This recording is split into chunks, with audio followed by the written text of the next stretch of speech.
नमस्कार, मैं हूं स्वाति रायना। नोटबंदी की सालगिरह को एंटी ब्लैक मनी डे के तौर पर मनाए जाने से ठीक पहले ब्लैक मनी को लेकर बड़ा खुलासा हुआ है। यह खुलासा जर्मनी के ज़ेटोइचे साइटुंग नामक उसी अखबार ने किया जिसने 18 महीने पहले पनामा पेपर्स का खुलासा किया था। अब सवाल यह है कि क्या टैक्स बचाने के लिए टैक्स हेवन का इस्तेमाल किया जा रहा है। आपको याद दिलाएं, 2009 से पहले केवल 3 टैक्स हेवन थे, लेकिन अब 30 से ज्यादा देश टैक्स हेवन बन गए हैं, जिसका इस्तेमाल देश से बाहर पैसा भेजने में किया जा रहा है। तो क्या है ये खेल? काली कमाई का पैराडाइज कैसे बनता जा रहा है, कैसे स्ट्रॉन्ग नेक्सस सामने आता जा रहा है, और आपको ये भी हम समझाएंगे कि आखिरकार क्या इस पर कोई स्ट्रॉन्ग एक्शन लिया जा सकता है। क्या कहता है लॉ, क्या कहती है हमारी टैक्स ट्रीटी बाकी तमाम देशों के साथ, और जिन रसूखदार अमीरों के नाम इसमें शामिल आए हैं, क्या वाकई उन पर कोई कार्रवाई हो पाएगी। हमारे साथ जो एक बहुत बड़ा पैनल मौजूद है, उनसे आपका परिचय करा दे। इस वक्त हमारे साथ बीजेपी से स्पोक्स पर्सन जफर इस्लाम मौजूद है इस पूरे डिस्कशन में। कांग्रेस स्पोक्स पर्सन मोहम्मद अली खान जी हमारे साथ हैं। टैक्स एक्सपर्ट वेद जैन हमारे साथ इस वक्त इस पूरे डिस्कशन में शामिल है। मार्केट एक्सपर्ट अजय बग्गा जी हमारे साथ हैं। सीपीआई लीडर अमीर हैदर जैदी जी हमारे साथ हैं, और साथ ही फिनसेक लॉ एडवाइजर्स के मैनेजिंग पार्टनर संदीप पारिक हमारे साथ इस पूरे डिस्कशन में शामिल होने जा रहे हैं। लेकिन आपके लिए समझना भी बेहद जरूरी हो जाता है कि टैक्स हेवन जो देश हैं, जो कंट्रीज हैं, वहां पर पैसा कैसे भेजा जाता है टैक्स को छिपाने के लिए, बचाने के लिए। टैक्स न चुकाने का एक खेल दरअसल होता कैसे है, विदेशों में कैसे जाता है पैसा। आपका पैसा भारत में, मतलब उन लोगों की हम बात करें जिनके पास अरबों खरब की मिल्कियत है, अरबों खरब की दौलत है, वो होते हुए जाता है फॉरेन शेल कंपनी में। ऑफशोर मनी जो है, मनी पे इस बैंक अकाउंट में जाता है जहां पर एक शेल कंपनी का डायरेक्टर बनाया जाता है। उसके थ्रू ये पूरा लेन देन होता है, आपके पैसों को वहां पर इस तरह मैनेज किया जाता है। साल 2009 से पहले बारबाडोस, स्विट्जरलैंड, लग्जमबर्ग, ये ऐसी टैक्स हेवन कंट्रीज हुआ करती थी जहां पर आप पैसा अगर डालेंगे, वहां पर अगर पैसा भेजते हैं तो आपको कोई टैक्स नहीं चुकाना पड़ेगा। तभी आपका जो टैक्स है वो न चुकाने का एक खेल शुरू हो जाता है। अब 2009 के बाद से कई ऐसी कंट्रीज है जो कि टैक्स हेवन कंट्रीज मानी जाती, जिसमें से कुछ नाम मैं आपको गिना दूं। डोमिनिका है, केमन आइलैंड्स आपने नाम सुना होगा, ब्रिटिश वर्जिन आइलैंड्स है, Costa Rica, Panama, Uruguay, Cook Islands, Jersey Island, Isle of Man, ये कुछ ऐसे जगह है जहां पर जिनको टैक्स हेवन जगह माना जाता है।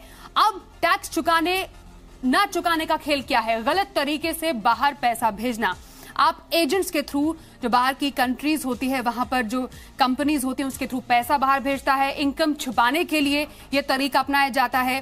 गैर कानूनी गतिविधियों को छिपाने के लिए ऐसे तरीकों को अपनाया जाता है जिससे कि आपको टैक्स ना देना पड़े और आपके पास जो बहुत सारी दौलत है उसको आप छिपाएं और उसमें टैक्स ना पे करें। लेकिन क्या ऐसे लोगों के खिलाफ कार्रवाई हो पाएगी? और यह भी जानना बेहद जरूरी हो जाता है जब आप और हमारे जैसे आम लोग, आम आदमी वो टैक्स पे नहीं करते हैं, टैक्स छिपाते हैं। कितनी बार नोटिस आते हैं आपको, परेशान हो जाते हैं ना।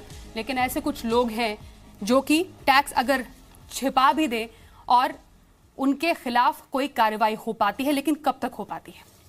इसलिए सबसे पहले संदीप पारिक जी हमारे साथ हैं। संदीप पारिक जी, आप इसे जानना चाहेंगे, मतलब बड़े बड़े रसूखदार लोग, बड़े कॉर्पोरेट्स इसमें शामिल है, बड़ी कंपनीज हैं और कई ऐसे नाम जिनका खुलासा हुआ है इतने सारे डेटा में। चलिए संदीप पारिक से हम थोड़ी देर में बात करेंगे, लेकिन वेद जैन सर, आपसे थोड़ा टैक्स की बारीकियां समझना चाहेंगे। मतलब टैक्स पे ना करना, टैक्स हेवन कंट्रीज में पैसा भेजना, किस तरीके से ये जो पूरा खेल है, या कह सकते हैं पूरा जो प्रोसीजर है वेद सर, ये चलता है, ये जरा समझाइए दर्शकों को। आज की डेट में अपने को इसके बारे में ये समझने की जरूरत है कि देश का कानून क्या कहता है और इन्वेस्टमेंट बाहर करने के नियम क्या हैं। आज की डेट में जो रेजिडेंट हैं, देश के जो देशवासी हैं, और उसमें उन सब के ऊपर जो भी इनकम होगी इंडिया में या इंडिया से बाहर, उसके टोटल इनकम के ऊपर टैक्स देना पड़ता है। लेकिन अगर जो कंपनियां बाहर होती हैं या वो प्रतिष्ठान, जो इंस्टीट्यूशन या ट्रस्ट है या सोसाइटीज़ हैं, वो जो बाहर बनी हैं, उसकी जो इनकम होती है उसके ऊपर इंडिया में टैक्स नहीं लगता, क्योंकि वो नॉन रेजिडेंट मानी जाती हैं। तो इसलिए ये बहुत सारे कंट्री हैं जिसको टैक्स हेवन कहा जाता है, वहाँ पर आप उन कंपनियों में इन्वेस्टमेंट करते हैं, क्योंकि आप एज एन इंडिविजुअल इन्वेस्टमेंट कर रहे हैं, तो आपकी वहाँ पर शेयर की इन्वेस्टमेंट हो गई, और उसके बेसिस पे जो कंपनी काम करती है उसका जो प्रॉफिट आता है, उस प्रॉफिट पे इंडिया पे टैक्स नहीं लगता, क्योंकि वो कंपनी नॉन रेजिडेंट मानी जाती है। तो इस तरह से एक कानूनी प्रावधान है जिसके अंदर ऐसी इन्वेस्टमेंट की जा सकती है और जिसको टैक्स नहीं लगता है। वर्ष 2012 में इसके बारे में एक संशोधन किया गया और इनकम टैक्स एक्ट में ऐसा प्रोविजन किया गया कि कोई भी इंडियन रेजिडेंट अगर बाहर ऐसे कंपनी में निवेश किया हुआ है या कोई अकाउंट ऐसा है जिसमें उसकी अथॉरिटी है, तो वो आपको डिक्लेयर करना है।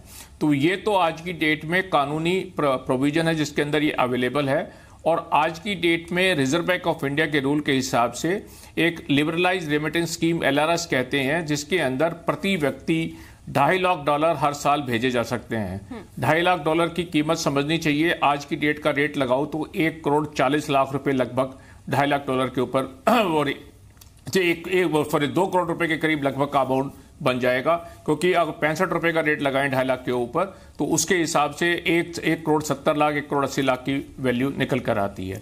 ये तो एक कानूनी प्रोविजन है जिसमें पैसे लिए जा सकते हैं और वहां वर्किंग की जा सकती है। इसके ही साथ साथ ऐसा है कि क्योंकि बहुत सारी निवेश वहां पर ट्रांसपेरेंट नहीं है, तो कुछ लोग उसका बेनिफिट उठाने के लिए अपना जो अनअकाउंटेड पैसा है उसकी इन्वेस्टमेंट भी बाहर हो जाती है। तो जब इस तरह की सूचनाएं आती हैं, जैसे पनामा पेपर आया और जो पैराडाइज आया है, तो उसमें ये एग्जामिन करने की जरूरत है कि बहुत सारे लोगों के नाम आए हैं कि किन लोगों की इन्वेस्टमेंट ऐसी है जो कि लेजिटिमेट रूट से गई है, जो एक्सप्लेन हो सकती है, और किन लोगों की ऐसी इन्वेस्टमेंट है जिन्होंने छुपाया हुआ है जो डिक्लेयर्ड नहीं है। तो दोनों स्थिति आएंगी। बहुत सारे लोगों की इन्वेस्टमेंट डिक्लेयर्ड होगी, बहुत लोगों की हो सकता है अनडिक्लेयर्ड हो। जो अनडिक्लेयर्ड हो उसके ऊपर सरकार की ब्लैक मनी एक्ट में कार्रवाई होगी। तो इस पर आगे क्या कार्रवाई होगी, फ्यूचर कोर्स ऑफ एक्शन क्या होगा, इस पर भी हम चर्चा करेंगे। सबसे एक इंट्रोडक्टरी रिमार्क ले लें, लेकिन संदीप पारेख जी, जैसा कि वेद जैन साहब भी कह रहे हैं कि ठीक है, ये कानून है, ये लीगल है कि आप अपना जो पैसा है टैक्स हेवन कंट्रीज में लगाइए, इसमें कोई परेशानी नहीं है, ये लीगल तो है, लेकिन क्या ये एथिकल है? क्या ये तब परेशानी क्रिएट करता है, इलीगल होता है, जब एक्चुअली जो एंटिटीज हैं या फिर लोग हैं, इंडिविजुअल्स हैं, ऐसे किसी कानून का फायदा उठाना शुरू हो जाते हैं कि देखिए हम तो टैक्स यहां पर नहीं पे कर रहे हैं क्योंकि हमारे पास ये एक बहुत अच्छा तरीका है टैक्स ना पे करने का।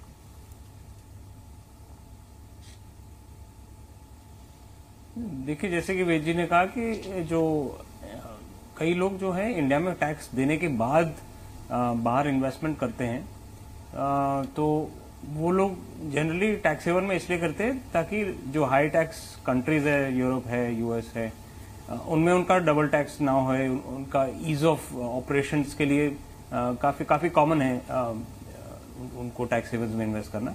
तो वो लोग इंडिया में टैक्स दे चुके हैं।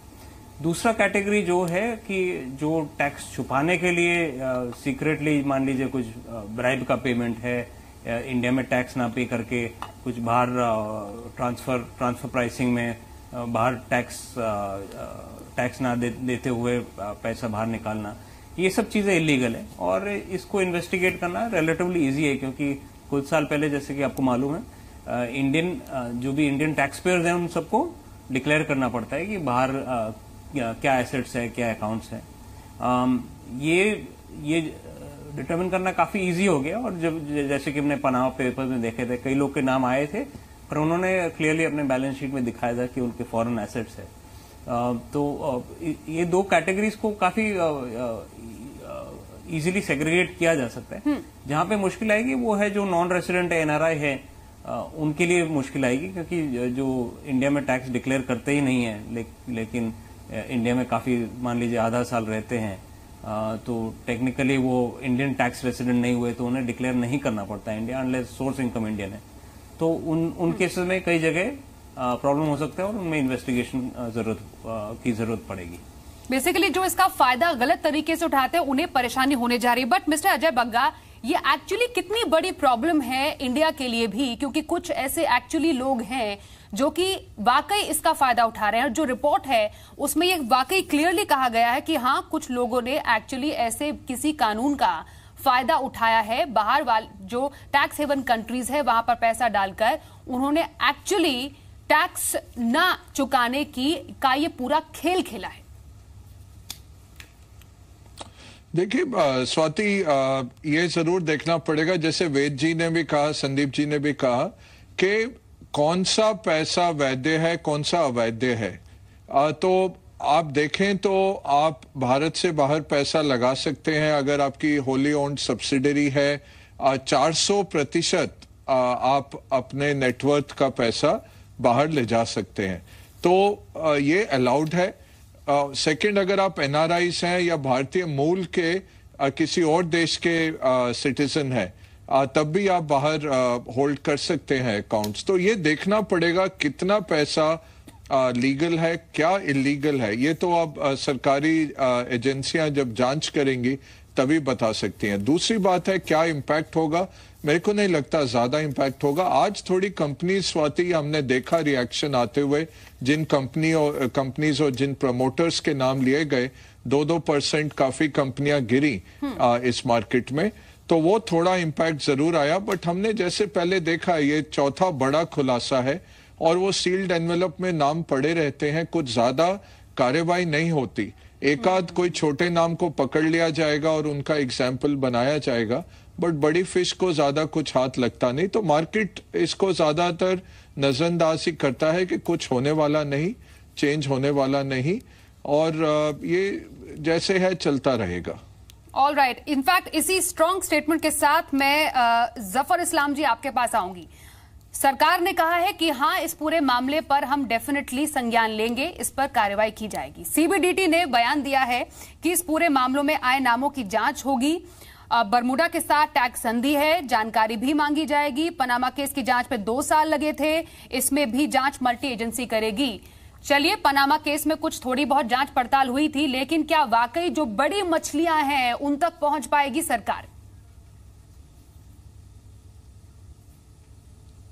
देखिए, आपके तीनों पैनलिस्ट ने तफसील से बताया कि किस तरह से पैसा बाहर ले जाया जा सकता है। जैसे अभी बग्गा साहब कह रहे थे, ODI under ODI route, overseas direct investment, जो भी कंपनीज इंडिया में हैं रजिस्टर्ड, वो अपनी सब्सिडरी बाहर में खोल सकते हैं और वो 100% सब्सिडरी रह सकती है, या फिर उसमें स्टेक होल्डर्स हो सकते हैं। होली ओन्ड सब्सिडरी ना भी हो तो वो उसमें स्टेक 74%, 51% से ज़्यादा भी रह सकता है, ताकि वो सब्सिडरी कहलाए। और किस तरह से पैसा ट्रांसफ़र किया, किस तरह से कंपनियों के नाम भी आए हैं, इंडिविजुअल के नाम भी आए। लेकिन मैं इतना ज़रूर कहना चाहता हूँ कि देखिए, अगर कंपनियों ने पैसा बाहर भेजा है, सब्सिडरी खोला है, तो एक तरह से इन्वेस्टिगेशन का मामला है कि मंशा जो भी नाम आया उसको इन्वेस्टिगेट किया जाएगा। सरकार ने संज्ञान लिया, सरकार का स्टेटमेंट भी आया। सरकार बहुत सख्ती से, जहाँ भी काले धन का और काले धन के कमाई के बारे में आता है या टैक्स एवेजन का आता है, सरकार बिल्कुल सख्ती से बरतती है। लेकिन मैं ये ज़रूर कहूँगा कि ये पूरे चीज़ का इन्वेस्टिगेट करना चाहिए। कई बार ऐसा देखा जाता है, और मैं ये कह रहा हूँ एज ए बैंकर पहले रह चुका हूँ, कि कई बार ऐसा मैंने देखा है कि कंपनियां क्या करती हैं कि अपने सब्सिडरी में प्रॉफिट ट्रांसफ़र कर देती हैं और ऐसे टैक्स हेवन जगह पे वो अपनी सब्सिडरी खोलते हैं, जैसे केमन आइलैंड या बरमूडा, जैसे अलग अलग जगहों के नाम लिया, जहाँ पर ज़ीरो टैक्स रेट है, और वहाँ पर प्रॉफिट ट्रांसफ़र करते हैं ताकि टैक्स नहीं लगे, और लॉस जो है वो जहाँ पर प्रॉफिट घालमेल होता है पूरा, उसमें ट्रांसफ़र कर देते हैं ताकि वहाँ टैक्स का ओवरऑल इम्पैक्ट जो है, हाँ ओवरऑल इम्पैक्ट हो, तो वो टैक्स एवेजन है। ये हम और आप नहीं बता पाएंगे जब तक कि कोई एजेंसी इसकी जांच पड़ताल ना करे। तो मैं इतना सिर्फ कहना चाहता हूं कि सरकार ने संज्ञान लिया है, इसकी ये सीरियस मामला है और इस मामले की जांच पड़ताल बहुत तफसील तरह से मल्टी एजेंसी। लेकिन बीजेपी के सांसद, बीजेपी के जो मंत्री हैं, उनका भी नाम इस लिस्ट में आया है, जफर इस्लाम साहब। तो वाकई ये मामला और भी ज्यादा गंभीर हो जाता है कि ऐसे लिस्ट में नाम है, तुरंत एक्शन लेना वाकई बहुत जरूरी हो जाता है। नहीं, एक मिनट इसको नहीं, एक चीज देखिए, कुछ चीजें जो है आपको कॉमन सेंस से पता चलता है कि कोई प्रोफेशनल इंसान तो अगर किसी कंपनी में काम करता है तो वो उसका वो काम किया, वह 10 साल पुराना पहले काम किया, काम छोड़ दिया, तो उसके बाद वो उसके 10 साल के बारे में बात नहीं आती। वो 10 साल पहले कंपनी में एक एम्प्लॉय की तरह काम कर रहा है, उससे उसका कोई लेना देना नहीं। लेकिन फिर भी मैं कैसा कहता हूं कि देखिए बिल्कुल कुछ चीजें होती हैं जो कि एकदम साफ दिखती हैं कि इसमें कोई सच्चाई नहीं। भाई आज आप जैसे यहाँ पर इस टीवी चैनल पे, कल को आप तीसरे टीवी चैनल पे काम करने लगे, इस टीवी चैनल का कोई प्रॉब्लम है तो उसके लिए आप जिम्मेदार नहीं हैं, आप सिर्फ एम्प्लॉय हैं। उसी तरह कुछ आप जो हमारे मंत्री के बारे में इशारा कर रहे हैं, लेकिन फिर भी मैं एक बड़ी संजीदगी से कह रहा हूँ कि सारी चीजों का संज्ञान लेते हुए एजेंसी जो है वो इसका इन्वेस्टिगेट करेगी और जो भी लोग इसके लिए कहां पर लगे, इन्वेस्टिगेशन जल्द से जल्द पूरी कर ली जाएगी। पैसा बाहर ले गए हैं, ठीक है जफर इस्लाम साहब, इनकम बता रहे हैं, ठीक है जफर इस्लाम साहब, उसको सख्ती से निपटा जाएगा। ठीक है मोहम्मद अली खान साहब, सिर्फ बीजेपी के मंत्रियों का या सांसदों का नाम नहीं है, इसमें कांग्रेस के भी बड़े बड़े नाम शामिल हुए हैं, अपार्ट फ्रॉम जो कि हमने बाकी नाम भी लगातार गिना रहे हैं। अब बीजेपी कह रही है सख्ती से कार्रवाई की जाएगी, सीबीडीटी ने कहा है पूरे नामों की जांच की जाएगी और पूरी तरीके से एक पैनल बिठाया जाएगा। कांग्रेस का इसमें क्या रुख है अब जिनका नाम सामने आया है? स्वाति जी, आपको याद होगा जब पनामा पेपर सामने आए थे उस वक्त जो हमारा स्टैंड था, आज ही हमारा वही स्टैंड है। हम आपके तो कोई रिश्तेदार है नहीं है, प्लीज इनकी तहकीकात कीजिए, पूरी जितनी full extent of the law तक आप तफ्तीश कर सकते हैं आप इनकी तफ्तीश कीजिए, get to the bottom of the truth और लोगों की जनता के सामने पेश कीजिए। उससे पहले मैं स्वाति जी एक बात कहना चाहता हूँ, बड़ा सिद्धांतिक पॉइंट मेक करना चाहता हूँ। अगर आपने अपनी इनकम पे टैक्स पे कर दिया है, यानी उस पर और कुछ ड्यू नहीं है, तो आप उसे टैक्स हेवन क्यों मूव करते हैं? जैसे आपकी शुरुआती 3 पैनलिस्ट ने बताया, 3 ही वजहें हो सकती हैं। या तो ये हो सकती है कि इलीगल प्रोसीड्स हैं, या ब्राइबरी के लिए इस्तेमाल हो रहा है, या आप किसी ऐसे सेक्टर में पैसा डालना चाह रहे हैं जिसकी यहां पे इजाजत नहीं है। इन्हीं चीजों से लड़ने के लिए कांग्रेस सरकार ने, जैसे वेद जी ने बिल्कुल सही बोला, शुरुआत में 2012 में संशोधन लाए थे कि आपको बताना पड़ेगा जहां जहां आपके खाते खुले हैं। दूसरा संशोधन लाए थे एलआरएस वाला, जिसने सीमा लगा दी थी आप कितना पैसा विदेश भेज सकते हैं। जब ये खाते खुलते हैं, जैसे मैंने आपको बताया 3 ही वजहें हो सकती हैं, तो आपकी जिम्मेदारी बनती है इंस्टेड ऑफ ऐसे चैनलों पे आके डिफेंसिव हो जाना और गलत सलत एनालॉजियां देना, आप कहिए हम इसे इन्वेस्टिगेट करेंगे। अब मुझे इनकी बात पे भरोसा होता, हाँ, और मुझे इनकी बात पे भरोसा होता स्वाति जी, अगर 1 साल से आए हुए पनामा पेपर में जो 500 नाम थे उस पे इन्होंने एक भी कदम उठाया हो। एक काला पर्दा पड़ा हुआ है जो ये तहकीकात करा रहे हैं, उस पे ना आप जानती है ना हम जानते कि उन नामों के साथ क्या हुआ। ये जरूर जानते स्वाति जी आप और हम कि आज तक एक FIR दर्ज नहीं हुई, तो यानी कि सारे के सारे दूध के धुले हैं, सबके सब पाक है, और यही लोग हैं जो क्लीन चिट दे रहे हैं। या फिर मोदी जी जो कहते थे ब्लैक मनी विदेश में है ही नहीं। नाम तो कांग्रेस के सीनियर लीडर्स का भी है ना, तो तहकीकात हम तो आपके चैनल पे खड़े होकर चुनौती दे रहे हैं, करिए 2 महीने में कराइए, लीजिए उनके खिलाफ एक्शन। यही तो हम आपसे कहते रहते हैं, हिम्मत नहीं है स्वाति जी इनमें। आपने देख लिया खोखली सरकार है जो प्रधानमंत्री ने, मैं आखिर पॉइंट यही मेक करूंगा ओपनिंग स्टेटमेंट में, प्रधानमंत्री जी मोदी जी ने जब आके कहा था कि 8 लाख करोड़ रुपए वापस आ जाएंगे पहले 100 दिनों में, 8 लाख करोड़ वापस आ जाएंगे और उसके बाद 15 लाख सबके खातों में आ जाएंगे। फिर अमित शाह जी ने आके कहा वो जुमला है, तो भैया आपकी किस बात पे भरोसा करें? आप जुमलों की सरकार, आप लोगों का रिकॉर्ड खत्म हो चुका है और आज आके आप अपने आप को भी शर्मिंदा कर रहे हैं, अपनी सरकार को भी शर्मिंदा कर रहे हैं आके ये पोजीशन लेके, सजा देके जो लोग। और हैरानगी की बात है सफर साहब, आपको कंडेम करना चाहिए, आप आगे सफाइयां दे रहे कि नहीं किसी ने अच्छी वजह से खड़ा किया होगा, किसी ने कोई जेन्युइन वजह होगी उस वजह से बनाया होगा। आप कहिए that in this case you will investigate, you will deploy all the investigative agencies at your disposal। Mohammad Ali जी वो कह रहे हैं इन्वेस्टिगेट करेंगे, लेकिन परेशानी यहाँ पर है कि दूध का धुला यहाँ पर कोई भी नहीं है, दूध का धुला यहाँ पर कोई भी नहीं है। इसके तमाम पेचीदगियों में जाएंगे। ठीक है जफर इस्लाम जी आपके पास फिर से आएंगे, ठीक है जफर जी आपको दोबारा मौका मिलेगा बोलने का, लेकिन ठीक है अंबिकानंद साहिब जी के पास भी जाना। लेकिन जैदी साहब यहाँ पर एक बहुत बड़ी एक्सरसाइज सरकार की तरफ से भी की गई थी। ठीक है जफर इस्लाम जी आपके पास फिर से आएंगे हम। एक बहुत बड़ी एक्सरसाइज की ज्यादा से ज्यादा लोग टैक्स पे करें, ये रहा है सरकार के साथ साथ सब लोग चाहते हैं कि ज्यादा से ज्यादा लोग टैक्स नेट में आए, लेकिन अगर ऐसे केसेस बड़े बड़े लोगों के नाम सामने आते हैं तो इससे क्या समझे? देखिए, सत्ताधारी दल के नेताओं का या उनके संरक्षण में काम करने वाले जो उद्योगपति हैं वो तो बिल्कुल गंगा की तरह पवित्र हैं दूध के धुले में, उनका नाम आए ना आए उसका अलग बात है। मेरा कहना अब यहाँ ये है कि सोने की चिड़िया लोहे के पिंजरे में कैसे कैद होती है जनता को वो समझने वाली बात है।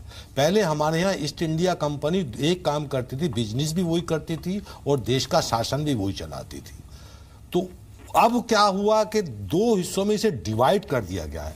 कोई एक वर्ग शासन चला रहा है, एक वर्ग ईस्ट इंडिया कंपनी का बिजनेस कर रहा है, और उनका ईस्ट इंडिया का कंपनी का मकसद भी वो था कि लूटना खसोटना, अपने मुनाफे के लिए काम करना। वही काम यहाँ हो रहा है।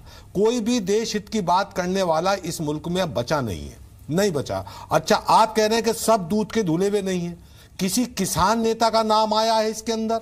नहीं आएगा।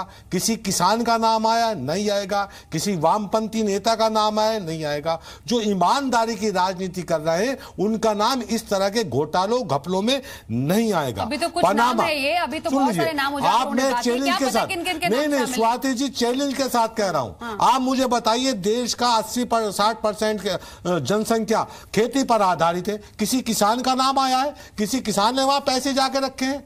जो लूट खसोट के, कहना चाहिए यहां पर सोने की चिड़िया को जो अंग्रेजों ने कैद किया था लोहे के पिंजरे में, आज भी वो लोहे के पिंजरे में ही कैद है, क्योंकि सत्ता का 2 जगह विकेंद्रीकरण हुआ है।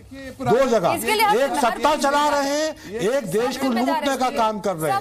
नहीं, देश को लूटने का काम कर रहे हैं। सरकार ने कहा तो, अब स्वाति जी, सरकार ने कहा तो कितना बड़ा बयान दिया है, हम इन्वेस्टिगेशन कर रहे हैं। हमने इस पे इन्वेस्टिगेशन किया है।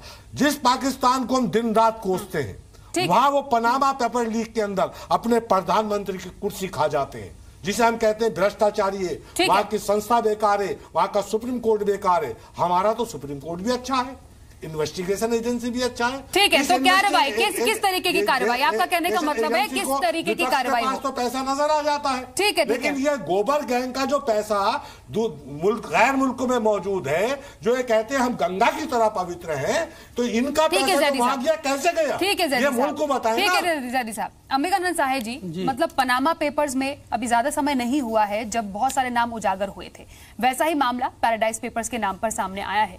पिछली बार क्या कार्रवाई हो पाई, अब तक क्या कार्रवाई हो पाई? क्या हम एक टफ स्टांस दिखाने में नाकाम रहे हैं ऐसे केसेस में? इसमें कोई शक नहीं है। और मैं स्वाति जी ये कहना चाहूँगा कि देखिए, ये जो इनिशियल इन्वेस्टिगेशन इसकी की है वो विश्व भर के ईमानदार पत्रकारों ने मिल के किया है।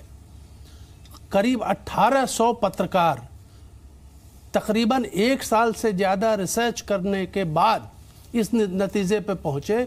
और नाम तो चौंक जाइएगा, ब्रिटेन की महारानी, व्लादिमीर पुतिन, डोनाल्ड ट्रंप के कॉमर्स सेक्रेटरी, पाकिस्तान के पूर्व प्रधानमंत्री, बहुत बड़े बड़े नाम आए हैं।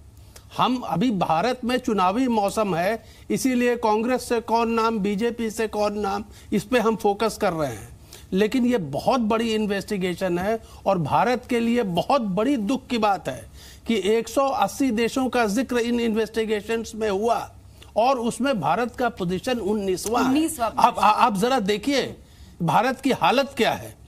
और ऐसे माहौल में जबकि यहाँ ब्लैक मनी के खिलाफ जंग छेड़ा गया है और ये पेपर्स आते हैं, और दुख के साथ अभी रेफरेंस आया कि पनामा पेपर्स आए, HSBC पेपर्स आए और बहुत से कागजात आए और कोई कार्रवाई नहीं हुई।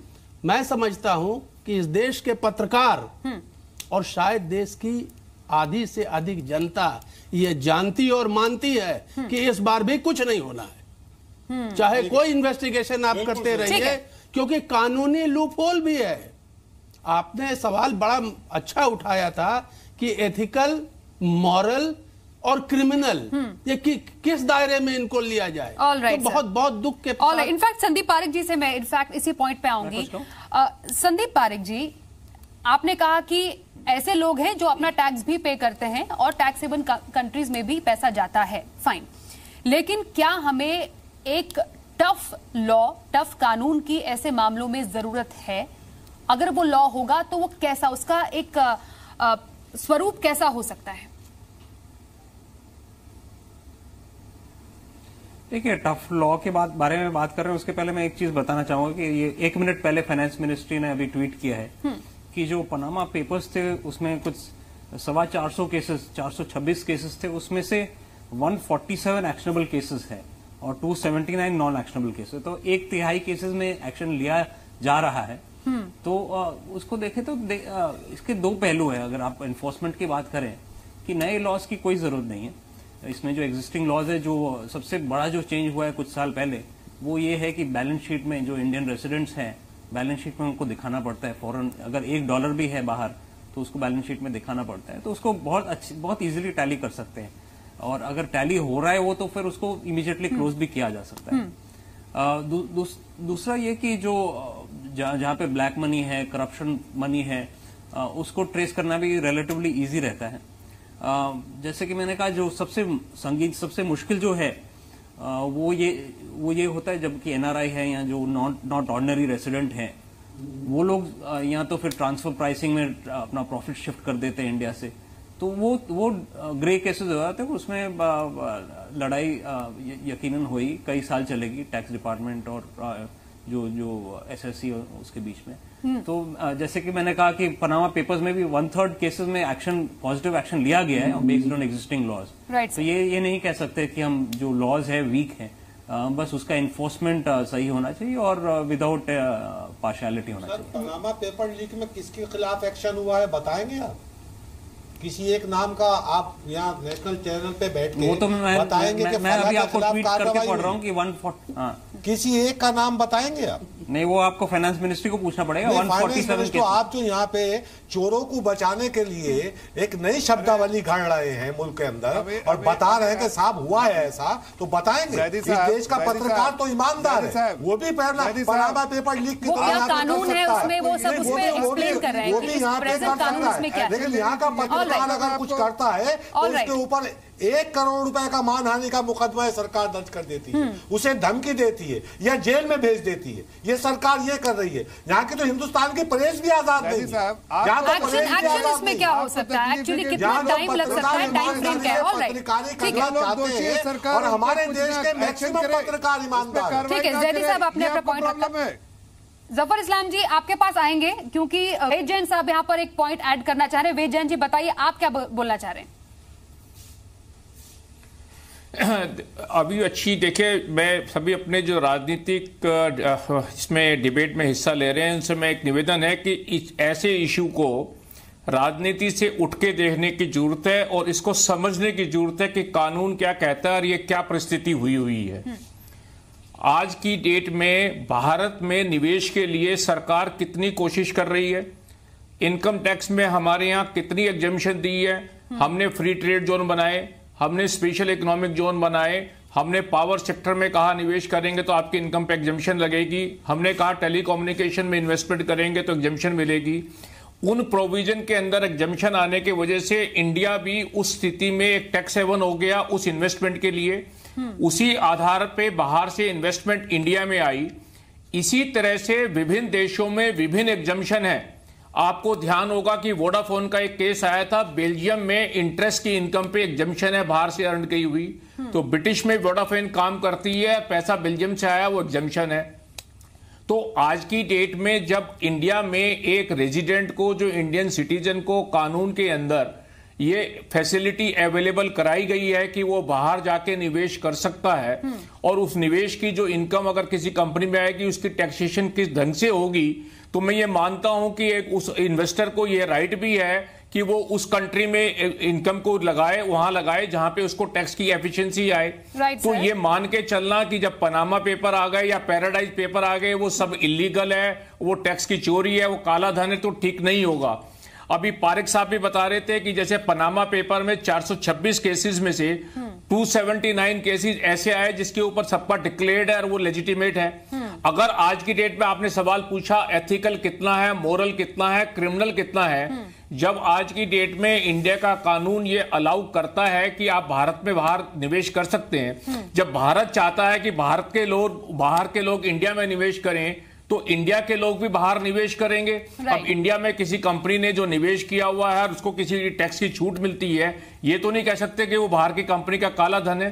तो इसी तरह से हर डिबेट में, हर इशू में, पैराडाइज में ये सोच के चलना कि जिसका भी नाम आ गया वो सारी निवेश इलीगल है, वो ब्लैक मनी एक्ट है और उसमें राजनीति की चर्चा की जाए तो वो ठीक नहीं होगा। सवाल इस बात का है कि अगर वो अगर सवाल इस बात का है कि ये देखा जाए कि वो पैसा लेजिटिमेट है या नहीं है, लेजिटिमेट है तो उसमें इशू क्या है? अरे कब देखा जाएगा भाई? तो मेन मुद्दा तो राजनीति डिबेट का ये है कि एग्जामिन किया जाए और ये सोचना कि वो एथिकली गलत है, एथिकली गलत का निवेश अलाउ क्यों नहीं करा जाएगा? बहस नहीं होनी चाहिए।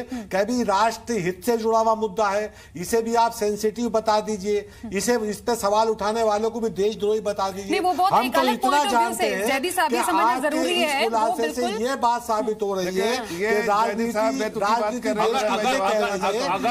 में अगर ये मन है दूसरे मुल्क के जरिए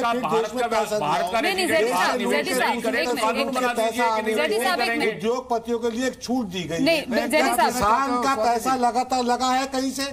जैदी साहब, वेद जैन साहब, एज टैक्स एक्सपर्ट, ये किसी उद्योगपति के नाम की छूट नहीं है, ये सब भारतवासी को है। मतलब ये कह रहे हैं वो कि उन लोगों के पर कार्रवाई की जाएगी जिन्होंने गलत तरीके से किया है, लेकिन ये इलीगल नहीं है, लेकिन इलीगल नहीं है। अंदर भ्रष्टाचार के अंदर कोई बिल्कुल, इसका जवाब जफर इस्लाम जी देंगे ना, जफर इस्लाम जी लेंगे कि ठीक है, अंदर इतना हवाला हुआ, इतना घपला हुआ, इतना सब वो तो बाकी पॉलिटिकल पार्टी देंगी, मुल्क को गुमराह किया गया, लेकिन आज तक एक नहीं पकड़ा गया। ठीक है, ठीक है, जफर इस्लाम जी से, ठीक है, जफर इस्लाम जी से सवाल जवाब ले लेते हैं, जफर इस्लाम जी से जवाब ले लेते हैं। ये वर्बल डायरिया की तरह बिल्कुल चालू रह जाते हैं। अरे तुम कौन से डायरिया की तरह हो? तुम मलेरिया हो क्या हो? तुम तो देश के लिए डेंगू, तुम देश के लिए डेंगू का वायरस हो। कैसे डिस्कशन कर रहे हैं? ये कैसी डिबेट के लिए डेंगू का वायरस हो? अरे अंग्रेजों के अवशेष हो, जरा शब्दावली सही रखा करो। प्लीज प्लीज प्लीज, सभी स्पीकर से, जफर इस्लाम जी, जैदी साहब, थोड़ा सा डिबेट है, हर कोई देख रहा है, थोड़ा आराम। चुप होते नहीं है, अगर कभी कभी बोला जाए तो चुप होइए। एंडलेसली बोलने से कोई आप बहुत अकलमंद नहीं साबित होते हैं। सुन लीजिए जफर इस्लाम जी, कह रहा हूं कि देखिए कार्रवाई कब की जाएगी ऐसे लोगों पर, क्यों नहीं अब तक, क्या एक्शन होगा, कैसे ये सर्टन किया जाएगा कि किन लोगों ने इलीगल तरीके से पैसा बाहर पहुंचाया है? समझदारी की बात की कि कुछ चीजों में इस तरह के संवेदनशील मामले में इस तरह, देखिए का काम है सरकार को इस चीज को संज्ञान लेना, इसको संज्ञान लेते हुए उस पर एक्शनेबल जो भी कार्रवाई होनी चाहिए वो करना। आप जैसे अभी आपने बताया कि ट्वीट आया, किसी पैनलिस्ट ने बताया कि फाइनेंस मिनिस्टर ने ये बता दिया कि जितने केसेस में 1/3 केसेस में एक्शन किया जा रहा है वो इन्वेस्टिगेशन के बाद ही किया जा सकता है। इन्वेस्टिगेशन से पहले जैदी साहब और कांग्रेस पार्टी इस तरह की बातें करेंगे, इन्वेस्टिगेशन के बाद इनके मुंह बंद हो जाएंगे। लेकिन जो लोग दोषी होंगे करके बोलेंगे, किसी की बात समझ नहीं आएगी। सबसे ज्यादा अगर इस देश में अगर किसी ने भ्रष्टाचारी था, आज आपके सरकार बंगाल से हो गया, आपकी पार्टी में गंगा स्नान के लोगों ने दिया है, जो शारदा घोटाले का आरोपी था, जिसने देश के छोटे छोटे इन्वेस्टमेंट इस्लाम साहब दोनों आपस में डिस्कशन करते रहेंगे क्या? ठीक है, ठीक है, ठीक है, सरकार के चट्टे बट्टे में थे, इसलिए कि कहीं ना कहीं आपको भी बेनिफिट हुआ है और आपके लोगों को भी बेनिफिट हुआ है। अरे जफर इस्लाम जी और जैदी साहब, ठीक है, मैं यहाँ पर देखिए थोड़ा सा शालीनता हम बनाए रखेंगे इस पूरे डिस्कशन में। देखिए हमारे जो पैनल है बहुत एस्टीम पैनल है, हमेशा से आप सब स्पीकर एस्टीम पैनल का ही हिस्सा होते हैं। अच्छा लगता है अगर अच्छे तरीके से बात करेंगे, व्यूअर्स भी आपको अच्छे तरीके से समझ पाएगा और सुन पाएगा, तो जरा इस बात का जरूर ध्यान रखिए। अजय बग्गा सर, आप एक्चुअली तमाम पैनलिस्ट को सुन भी रहे हैं, तमाम क्या टैक्स ट्रीटीज हैं, किस तरीके से क्या रूल्स हैं, क्या रूल्स और स्ट्रिंजेंट करने की जरूरत है, स्पेशली उन्हीं लोगों के खिलाफ कार्रवाई जिन्होंने इसका फायदा उठाया है, लेकिन ये सर्टन कैसे होगा? देखिए यही बात है और हमें गुमराह नहीं करना चाहिए अपने दर्शकों को। जो जिन्होंने ये रिलीज किया है उन्होंने भी कहा है कि हम किसी पे आरोप नहीं लगा सकते, लेजिटिमेट भी हो सकता है पैसा, इलेजिटिमेट भी। ये अब सरकारों पे है कि वो इसकी छानबीन करें। अब जैसे आपने दिखाया पनामा, अगर 2/3 लेजिटिमेट दिखाया गया पैसा, तो ये बहुत खराब बात है अगर आप मीडिया में या पॉलिटिकल कारणों से लोगों का नाम मड में लाएं। जब तक कि इसकी छानबीन नहीं हो जाती हमें किसी का नाम नहीं उछालना चाहिए। और इसमें मार्केट ज्यादा मैच्योरिटी दिखाते हैं, हमने देखा है। आज जरूर 3-4 कंपनीज में गिरावट हुई जिनके नाम लिए गए, बट हमने देखा कि अंत तक मार्केट यही देख रहे थे कि क्या इनके एक्सप्लेनेशन है। आज का दौर ऐसा है कि ग्लोबल हैं कंपनीज और स्पेशली कॉर्पोरेट जगत में इस तरह के अकाउंट्स होने बहुत लाजमी है। आप देखिए भारत में जितना एफडीआई आता है, मॉरिशियस से आता था ज्यादातर, अगर जापानी कंपनी है तो सिंगापुर से आता था, क्योंकि हमारा एग्रीमेंट है सरकार से, सरकार का करार के हम टैक्स नहीं उन पे लगाते। एफआईआई, एफपीआई और एफडीआई तीनों हमने ऐसे खोल के लाए ताकि हम उनको आकर्षण कर सकें। इस तरह का इन्वेस्टमेंट आए भारत में। सेम वे भारत से बाहर अगर आपको करना है तो वो ओडीआई का एक आरबीआई ने जरिया खोला हुआ है। फिर एलआरएस आया जिसमें 2.5 लाख डॉलर आप सालाना भेज सकते हैं हर फैमिली मेंबर। तो हम देखते हैं काफी लेजिटिमेट भी ऐसे अकाउंट होते हैं, और कई भारतीय जो हमें लगता है कि भारतीय मूल के हैं बट वो हो सकता है एनआरआई है या कहीं और के सिटीजन है। मैं किसी के लिए मैं पेशकश नहीं कर रहा हूं। बगा जी 1 पॉइंट, क्योंकि कई ऐसी शेल कंपनीज है जिनका नाम सामने आया है। अब कुछ ही समय के बाद कुछ और शेल कंपनीज का नाम सामने आ सकता है। आपको लगता है ऐसे में मार्केट रिएक्ट जरूर करेगा? नहीं, बिल्कुल। अगर देखिए, अगर कोई प्रमोटर, स्पेशली आज जैसे एक प्रमोटर जो लंदन में है जिन्होंने काफी भारी रकम उठा रखी है बैंक से, तो अब बैंक्स को रिकैपिटलाइज में तो टैक्स पेयर का ही पैसा लग रहा है। अगर इस तरह के प्रमोटर्स ने डाइवर्ट किया है पैसा और वहां पे ये टैक्स हेवंस में रखा हुआ है पैसा, तो बिल्कुल भारतीय सरकार को कोशिश करके वो पैसा जब्त करके वापस लाना चाहिए। ये तो एक राय है। दूसरी बात यह है कि आज नाम आने से स्वाति कोई 4-5 कंपनीज के शेयर गिरे जरूर, तो ये इम्पैक्ट आता है अगर प्रमोटर इन्वॉल्व है और कोई कार्रवाई करी जाती है। फ्राइडे को आया कि एनफोर्समेंट डायरेक्टरेट ने कुछ म्यूजिक कंपनीज के यहाँ छापा मारा है, तो एकदम से हमने देखा 6-7% वो स्टॉक गिर गया था, और आज जाके थोड़ा क्लैरिटी आया कि रॉयल्टी पेमेंट्स के चलते ये छापे पड़े थे। बट बात ये हो जाती है कि मार्केट पैनिक करता है फिर कि कितना बड़ा ये खुलासा होने वाला है और क्या हुआ। अगर रूल्स ब्रेक हुए हैं तो बिल्कुल उन प्रमोटर्स को दंडित करना चाहिए। बिल्कुल, रूल्स ब्रेक हुए हैं। कुछ ऐसे नाम सामने आने जा रहे हैं जिन्होंने एक्चुअली इस ऐसे रूल्स का फायदा उठाया है, और इस पर और क्या कार्रवाई हो सकती है। देखिए, ये डिबेट मैं 2-3 महीने पहले भी कर चुका हूँ, जब सेबी ने डोमेस्टिक शेल कंपनीज के ऊपर एक्शन लिया था। और ये कहना भी गलत है कि शेल कंपनी होना बाय इटसेल्फ कुछ क्राइम है, कोई ऑफेंस है, ना कंपनीज एक्ट में ना सेबी लॉज में है। अगर आप शेल कंपनी कुछ मिसचिफ के लिए कर रहे हैं तो जरूर यकीनन उसके अगेंस्ट एक्शन लिया जा सकता है। इसमें भी 3 टाइप की कंपनीज हैं। एक जो कंपनी बना के जो पड़ी हुई है, जिसको फ्यूचर में मिसयूज किया जा सकता है, उसको स्ट्राइक ऑफ कर सकता है, उसका गवर्नमेंट एमसीए के पास पावर है।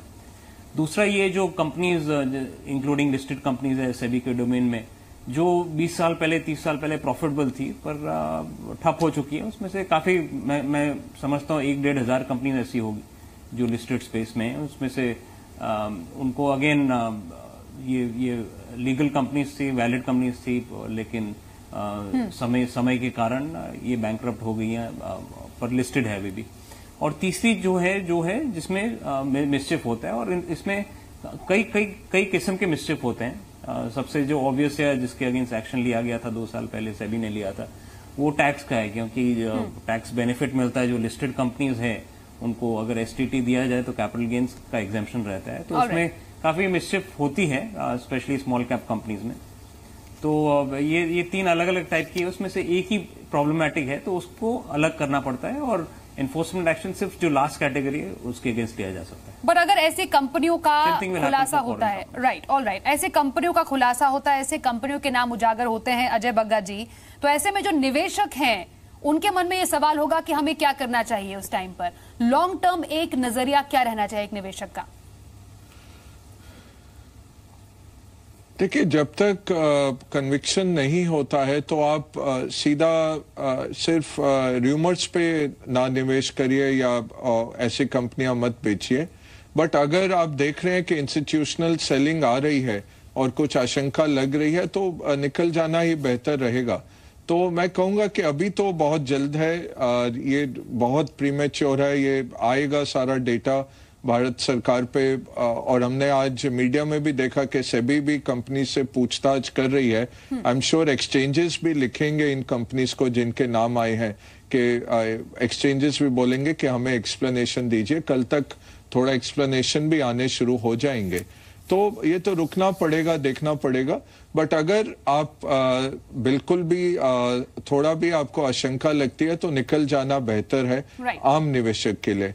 स्मार्ट मनी हमने देखा है कि वो इस माहौल में अंदर भी आ सकते हैं, इन्वेस्ट भी कर सकते हैं कि अगर ऐसा लगे कि इस कंपनी को मार्केट ने बहुत पनिश किया है बट वो वाजिब नहीं है तो कॉन्ट्रेरियन व्यू ली जाती है। बट आम निवेशक के लिए हम कहेंगे थोड़ी बहुत भी अगर आपको आशंका रहती है तो कल एक्सचेंज की साइट्स देखिएगा। आई एम श्योर एक्सचेंज इनको नोटिस भेजेंगे और ये नॉर्मली सेम डे को आंसर भी आ जाता है।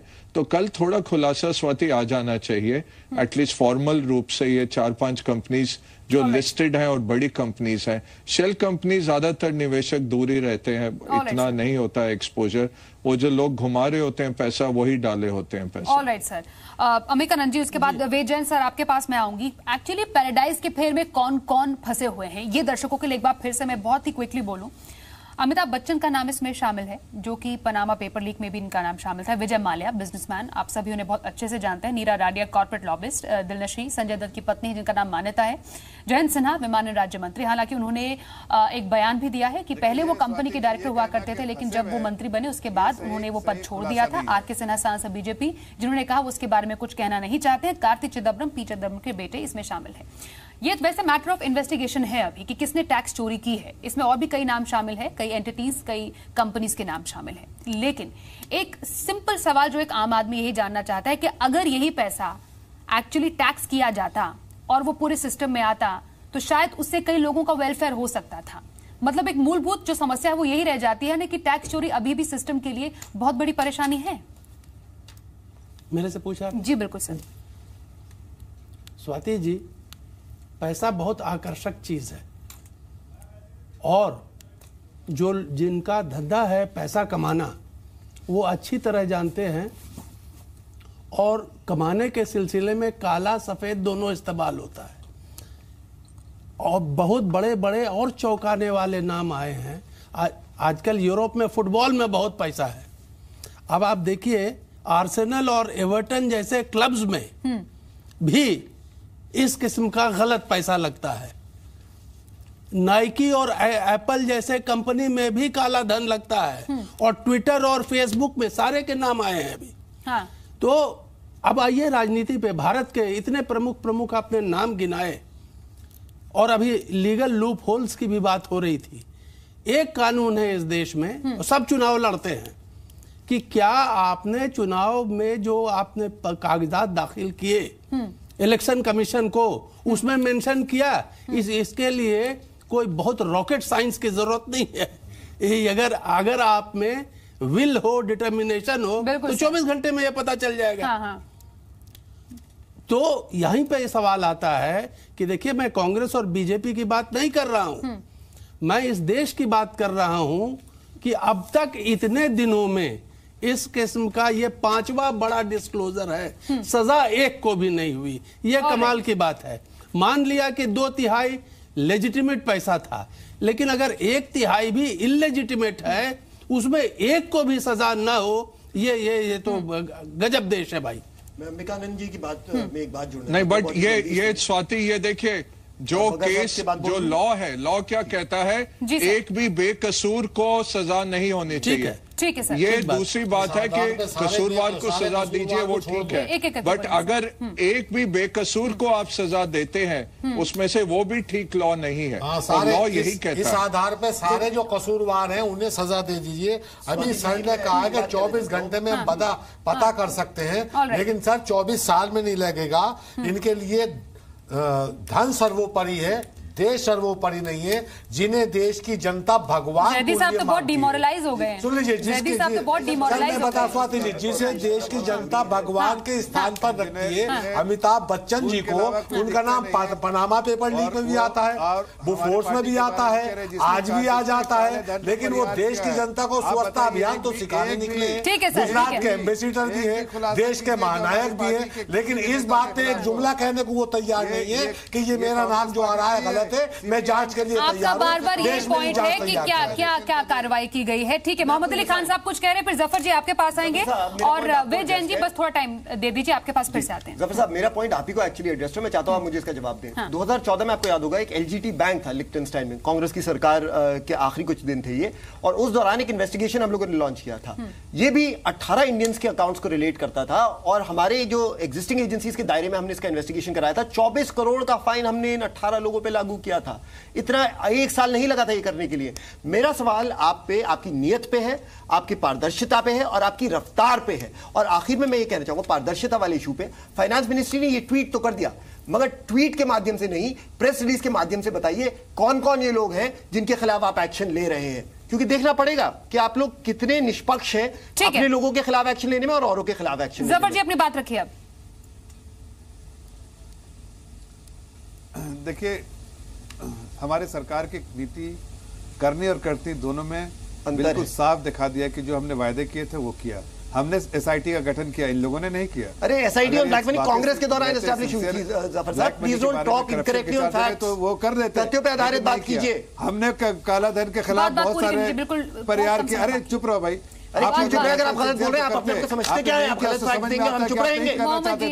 और हम लोगों ने किया, आते ही सबसे पहले किया एसआईटी का गठन। हम देख रहे हैं 3 साल 6 महीने से आप लोग क्या कर रहे हैं, लोगों पर सिर्फ जुमले दे रहे हैं और आपके अध्यक्ष बेटे रईस होते जा रहे हैं और बोलते जा रहे हैं कि 15 लाख रुपए तो बस जुमला था। अरे छोड़िए जफर साहब, बिल्कुल टाइम बहुत कम है हमारे पास। इनसे उम्मीद सही जवाब रखी थी, जवाब देने के लायक है नहीं। प्लीज वेद जैन के पास मुझे जाना है, मेरा जवाब दीजिए, मेरी बात का जवाब दीजिए जफर जी। अब जो नाम सामने आए हैं, जो अभी और भी लिस्ट सामने आएगी सरकार की तरफ से, क्या अब स्ट्रैटेजी, क्या हम स्टेप्स देख सकते हैं आने वाले टाइम में, ये बहुत जल्द बता दीजिए हमें। देखिए, एक सिंपल बात जो कहूंगा, जैसा कुछ पैनलिस्ट जो कि बिल्कुल इम्पार्शियल होकर सही जो बात कर रहे हैं कि हर चीज का इन्वेस्टिगेशन होना चाहिए। इन्वेस्टिगेशन के बाद जो दोषी है उसको दंडित करना चाहिए, दोषी नहीं है उनको बिल्कुल उनके खिलाफ कोई इस तरह की बात प्लीज क्रॉस क्वेश्चनिंग नहीं करेंगे, अभी क्रॉस क्वेश्चनिंग नहीं करेंगे कि इन लोगों ने तो करप्शन किया है और हम तो करप्शन के खिलाफ लड़ रहे हैं और हमारी पार्टी के खिलाफ कोई भी एक बताइए। ठीक है, मैटर ऑफ इन्वेस्टिगेशन है, अभी मैटर ऑफ इन्वेस्टिगेशन है, ठीक है, नाम सामने आया है, matter of investigation. Last comments Ved Jain ji, last comment Ved Jain ji, मेरे पास समय बिल्कुल भी नहीं है जफर जी, हम समझ गए इन्वेस्टिगेशन है। ठीक है जयदी साहब, please sir, please cross question नहीं होगी। वेद जैन साहब, मतलब लीगल है लेकिन आशंका भी है, ये बात सामने आई है। लास्ट कमेंट मेरा अनुरोध, ये मेरे राजनीतिक विशेषज्ञ जो बैठे हैं, ये तीनों पार्टियों वाले बैठे हैं, इन तीनों से अनुरोध है कि ऐसे मसले पे राजनीति ना करें, देश के कानून को समझने की कोशिश करें और उतनी ही बात ध्यान से रखें जितनी की जरूरी है। वालों के खिलाफ ना बोले तो किसके खिलाफ बोले? देश का किसान भूखा मर रहा है, फांसी लगा रहा है और आप जो कानून में है, पैसा जमा कर रहा है, जो कानून के अंदर है, किसके ऊपर राजनीति करें? प्लीज आप उन चोरों के खिलाफ ना बोले जो देश को गुमराह कर रहे हैं। समझ गए, आपकी भावनाएं समझ गए। थोड़ा टेक्निकल एस्पेक्ट्स पर वेद जैन जी से जानना जरूरी है सर, लेकिन एक्चुअली पनामा पेपर्स में जैसे 2 साल में हमें कुछ एक्शन देखने को मिला है, अब पैराडाइज पेपर सामने आए हैं, कब तक हमें कोई एक्शन देखने को मिल सकता है? समय कम है इसलिए प्लीज थोड़ा सा संक्षेप में बोलिएगा। देखिए, ऐसा है, जब सरकार के पास जो सूचना आती है, इन्वेस्टिगेटिंग एजेंसी उसको वेरीफाई करती है। अब जिन लोगों के नाम आए हैं सरकार की, उनके पास इन्वेस्टिगेशन की चिट्ठी जाएगी, वो डिटेल मांगेगी। जिन लोगों ने कानून के अंदर निवेश किया हुआ है, जिन्होंने डिक्लेयर किया हुआ, उनको कोई चिंता की बात नहीं है। जिन्होंने नहीं डिक्लेयर किया, सरकार उनको नोटिस देगी, सम्मन देगी, कार्रवाई करेगी। तो मेरा कहना है कि तीनों पार्टियों के जो राजनीतिक विशेषज्ञ हैं, वो इसको डिस्पैशनेटली राजनीति से ऊपर उठ के देखने की समस्या को समझे। होता क्या है कि ये लीगल लूपहोल नहीं है, ये कानून में व्यवस्था है। आप भी के वर्ड्स के साथ में, लेकिन क्योंकि मैटर ऑफ इन्वेस्टिगेशन है, जेडी सर प्लीज, क्योंकि मैटर ऑफ इन्वेस्टिगेशन है, अब ये जो फाइल है सरकार के पास जाएगी, सरकार को इसका जो है वो लेना है किस तरीके से आगे बढ़ेगा। लेकिन सवाल जो हमने पूछा था उसके जवाब में ज्यादा से ज्यादा लोगों ने ये कहा है कि जो विदेशों में टैक्स चोरी करने वाले हैं उसको रोकने में फिलहाल सरकार नाकाम रही है, उनको एक टफ स्टांस, टफ एक्शन दिखाने की बेहद जरूरत है। तमाम मेहमानों का हमारे साथ जुड़ने के लिए बहुत बहुत शुक्रिया। एक ब्रेक ले रुकेंगे, देखते रहिए।